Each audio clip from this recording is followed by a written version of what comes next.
How to create a divide sign in your everyone. This is Sabrina here to help you today. So without any further ado, let's get right into the video.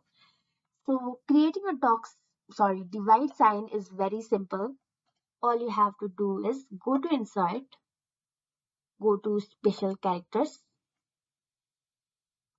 You can simply draw it like this and you will get it. As you can see, it's already here. Or you can also go to insert, go to equation, drag this down and get it.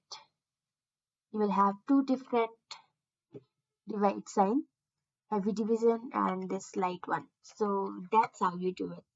Thank you for watching this video. Make sure to like, share and subscribe to our YouTube channel. If you got any questions, comment them down and I'll catch you in the next one.